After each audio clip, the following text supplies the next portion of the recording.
Olá, estudantes, retornando para mais uma aula, e na aula de hoje nós iremos dar início aos nossos estudos sobre segunda lei da termodinâmica. Então, na aula de hoje, nós iremos introduzir os conceitos a respeito da segunda lei. Então, nós verificamos que a primeira lei ela tem uma função associada à primeira lei, que é a energia interna. Então, uma das consequências do estudo da segunda lei é que nós iremos conseguir obter uma função associada à segunda lei. Então, para abrir a nossa primeira aula, a discussão da primeira aula, nós temos que pensar no seguinte. Então, a primeira lei, ela diz respeito à conservação de energia, só que ela não diz nada a respeito à direção de processos, ou seja, reversibilidade de processos. Só que se a gente for olhar para a física, nós vemos que alguns processos eles acontecem somente numa direção.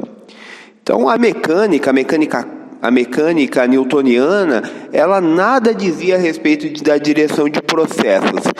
Porém, na termodinâmica nós começamos a constatar que alguns processos eles acontecem somente numa direção.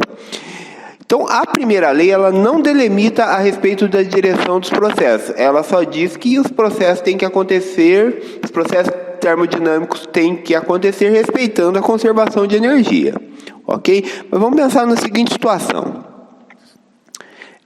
Se eu abandono um objeto deslizando num plano inclinado com atrito, o que acontece? Esse objeto ele vai descer o plano inclinado e ele vai chegar ao plano inclinado com a energia reduzida devido ao atrito.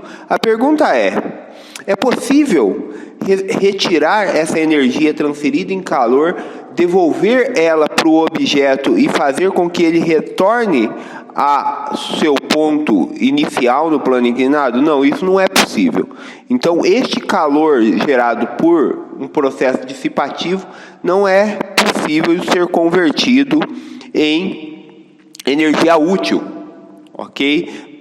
Útil para retornar ao objeto. Obviamente que esse calor ele pode ser transformado em uma outra forma de energia, é claro. Mas a questão é trazer o objeto de volta em um processo cíclico, isso não é possível. Da mesma forma, quando você coloca um bife numa chapa e esse bife ele é frito, você frita o bife na chapa, é impossível você fazer com que a carne fique crua novamente, devolvendo calor para a chapa. Ou seja, processos eles ocorrem em uma única direção. Então, se você joga um ovo no chão, o ovo cai, ele quebra, é impossível essa energia dissipada pela quebra do ovo fazer com que o ovo retorne à sua forma inicial. Então, é impossível fazer com que essa energia que dissipada nesse processo faça com que o ovo retorne à sua forma inicial. Então, a segunda lei, ela introduz uma coisa muito importante do ponto de vista cosmológico, ou seja, ela nos dá uma seta do tempo, ou seja, todos os processos físicos, eles acontecem numa direção, e é impossível que eles aconteçam em uma direção inversa.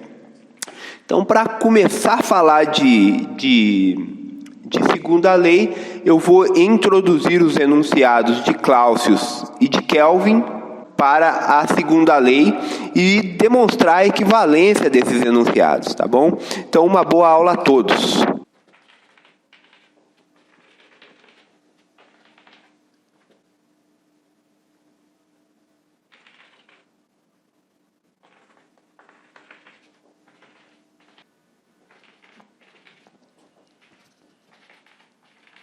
Nós iremos tratar de segunda lei e para introduzir a segunda lei nós precisamos dos enunciados de Kelvin e Clausius. E o enunciado de Kelvin ele diz respeito à impossibilidade de criar um motor miraculoso que todo o calor produzido por esse motor ele seja convertido em trabalho. Então, vou ler aqui o enunciado de Kelvin. O enunciado de Kelvin ele diz o seguinte: é impossível realizar um processo cujo único efeito seja remover calor de um reservatório térmico e produzir uma quantidade equivalente de trabalho. Ou seja, é impossível criar uma máquina térmica que todo o calor gerado ele seja convertido em trabalho. Os motores, eles funcionam da seguinte maneira: eu tenho uma quantidade eu tenho algum processo que produz calor, esse calor gera trabalho e parte desse calor é transferido para uma fonte fria, de modo que esse motor ele trabalhe num processo cíclico. Então é impossível produzir um motor que todo calor gerado ele seja convertido em trabalho. Então este é o enunciado de Kelvin para a segunda lei. Obviamente que isso é postulado e a validade disso ele está na experimentação. Então o enunciado de Clausius para a segunda lei é o seguinte: é impossível realizar um processo cujo único efeito seja transferir calor de um corpo mais frio para um corpo mais quente. Então, nesse caso aqui, o enunciado de Clausius ele diz respeito à impossibilidade de um refrigerador miraculoso, cujo único processo seja retirar calor de uma fonte fria e transferir de um corpo frio e transferir esse calor para um corpo mais quente, ou seja, fazer um resfriamento contínuo. Para que eu consiga resfriar corpos, é possível retirar calor de um corpo mais frio e transferir para um corpo mais quente, desde que eu introduza trabalho no sistema. Então, é impossível retirar calor de um corpo mais frio e transferir para um corpo mais quente sem a utilização de trabalho. Então, o objetivo agora, eu vou fazer alguns diagramas explicando os enunciados de Kelvin e Clausius, e aí na sequência eu quero mostrar que esses enunciados eles são equivalentes, ou seja, eles dizem a mesma coisa, tá bom? Ou seja, eles dizem que existem uma direção para que os processos termodinâmicos eles ocorram, ok? Então, vamos ilustrar o motor e o refrigerador em forma de diagrama e o que os enunciados dizem a respeito disso, do motor e do refrigerador.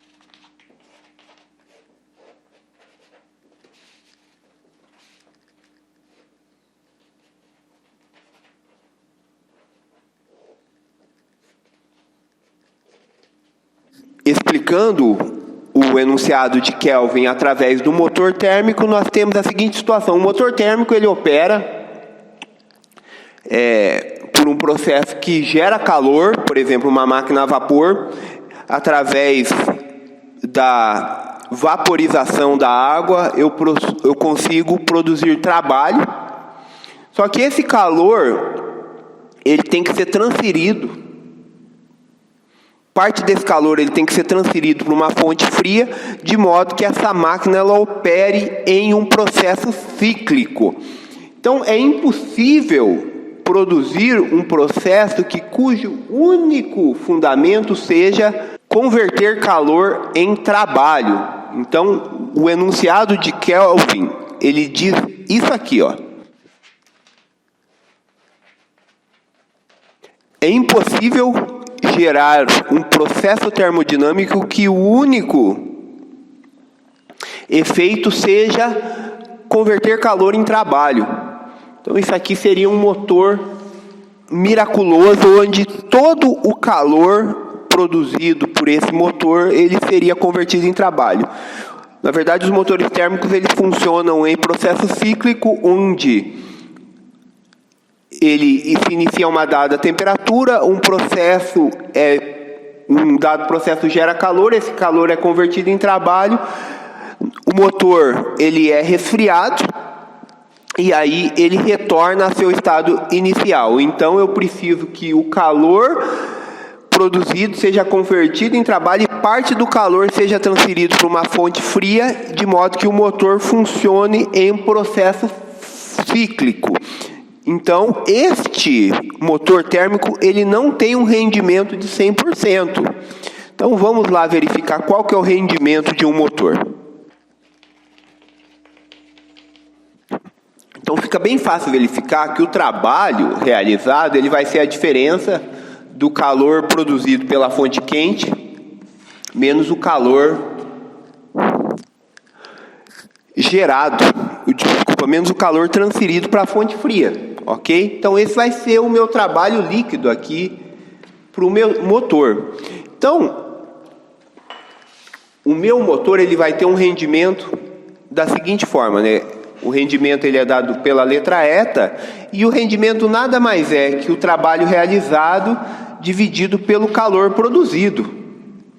Então, substituindo aqui, nós vamos ter que o rendimento do motor ele vai ser o calor produzido pela fonte quente menos o calor transferido pela fonte fria dividido pela a quantidade de calor produzido pelo motor. Dessa forma aqui nós vemos que o rendimento ele é 1 menos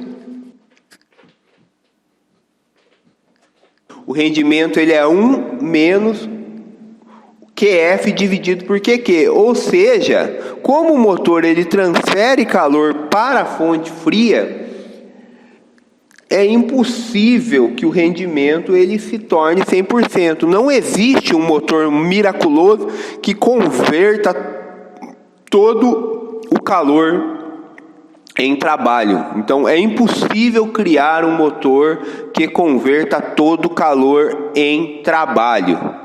Então este é um enunciado para a segunda lei da termodinâmica, ou seja, é impossível criar um processo que todo o calor seja convertido em trabalho. Um processo cíclico, tá? Que todo o calor seja convertido em trabalho. Então, motores eles funcionam em processo cíclico. Eu preciso que calor seja convertido em trabalho e calor seja transferido para uma fonte fria, de modo que o meu sistema retorne a uma condição inicial de pressão e volume para que eu retome o meu ciclo.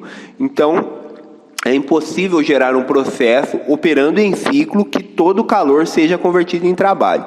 Então, este é o enunciado de Kelvin. Agora nós iremos, através de um diagrama, demonstrar o enunciado de Clausius.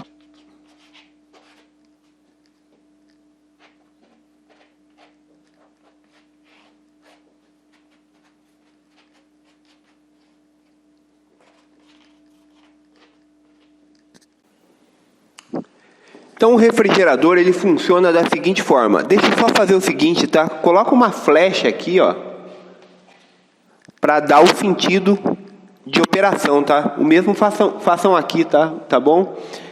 Então, o que o motor faz?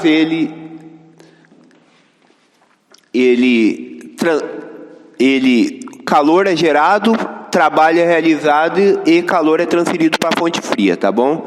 Então tem um sentido de operação. E o mesmo aqui para o refrigerador, tá? Então o refrigerador, qual é o princípio do refrigerador? O refrigerador ele funciona da seguinte maneira.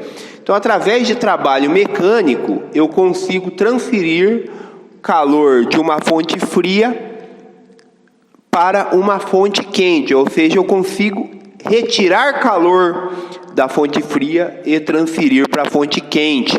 Só que isso é feito à custa de trabalho, tá? Então eu preciso introduzir trabalho num sistema para retirar calor de um corpo de uma fonte fria, ou seja, resfriar a fonte fria, transferindo calor para a fonte quente através de trabalho. E o que o enunciado de Clausius diz? Que é impossível esse tipo de processo aqui, ó. Então, é impossível um processo cujo único propósito seja transferir calor de uma fonte mais fria para uma fonte mais quente. Nós sabemos, né, pessoal? Nós sabemos que o calor ele sempre se dá a transferência de calor, como o calor é uma forma de energia, a transferência de calor ela sempre se dá do corpo mais quente para o mais frio, ou seja, eu estou transferindo energia cinética do corpo mais quente para o corpo mais frio. Então é impossível diminuir a energia cinética média de uma partícula aumentando as outras, tá bom? Então o que eu tenho aqui é que é impossível transferência de calor, criar um processo cujo único propósito seja transferir calor de uma fonte mais fria para uma fonte mais quente, ou seja, o bife esfriar e transferir calor para a chama. Isso aqui é impossível de acontecer. Então, o objetivo agora é demonstrar que esses enunciados eles são equivalentes, ok? Então, para isso nós vamos mostrar a equivalência dos enunciados.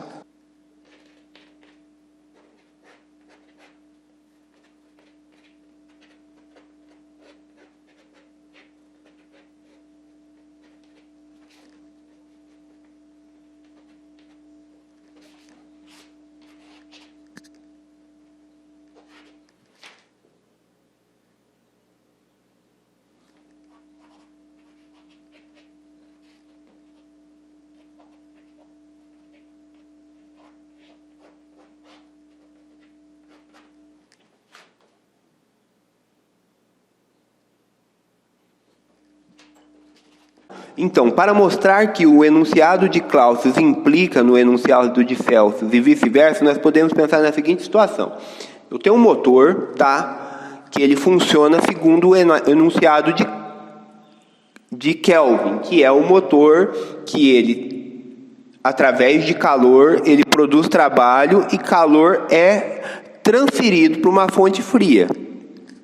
Só que esse motor ele está acoplado a um refrigerador miraculoso que ele é capaz de devolver este calor novamente para a fonte quente. De modo que toda a energia dissipada pelo motor, ela é devolvida para o motor através de um refrigerador miraculoso. Então, fica claro aqui que se o motor de Kelvin ele for acoplado a um refrigerador miraculoso, ele vai operar com 100% de eficiência, violando o enunciado de Kelvin. Ou seja, o enunciado de Clausius, ele implica no enunciado de Kelvin. Vamos ver a situação contrária. Como que o enunciado de Kelvin ele implica no enunciado de Clausius? Então, nós podemos pensar aqui, em o enunciado Vamos retornar ao enunciado de Clausius, que diz que é impossível criar um processo que transfira calor de uma fonte fria para uma fonte quente. Então, para isso eu tenho que pôr trabalho, né? Então, introduzindo o trabalho mecânico aqui, é possível transferir calor de uma fonte fria para uma fonte quente. Esse é o enunciado de Clausius, não viola o enunciado de Clausius. Mas se nós acoplarmos um motor miraculoso a este refrigerador, que obedece o enunciado de Clausius, nós vamos verificar que todo o calor transferido da fonte fria para a fonte quente, ele pode ser, em sua totalidade, convertido em trabalho, de modo que esse processo aqui, ele vai ter 100% de rendimento. Ou seja, o enunciado de Kelvin implica no enunciado de Clausius. Ou seja, se eu tiver um motor miraculoso, eu consigo, consequentemente, produzir um refrigerador miraculoso. E a mesma coisa acontece aqui. Se eu tiver um refrigerador miraculoso, eu consigo, de certa forma, ter um motor miraculoso. Ou seja, o enunciado de Clausius implica no de Kelvin, assim como o de Kelvin implica no de Clausius. Então, dessa forma, nós concluímos que os enunciados de Clausius e Kelvin, eles são a segunda lei da termodinâmica, e justamente o enunciado de Kelvin, ele diz respeito ao motor miraculoso, né? A impossibilidade de criar um motor que converte todo o calor em trabalho, e o enunciado de Clausius, ele diz respeito ao refrigerador, ou seja, é impossível criar um refrigerador que transfira calor da fonte fria para a fonte quente em um único processo, sem que seja introduzido trabalho no meu sistema, tá bem? Então, próxima aula nós iremos tratar do ciclo de Carnot. Muito obrigado por assistirem minhas aulas e bons estudos.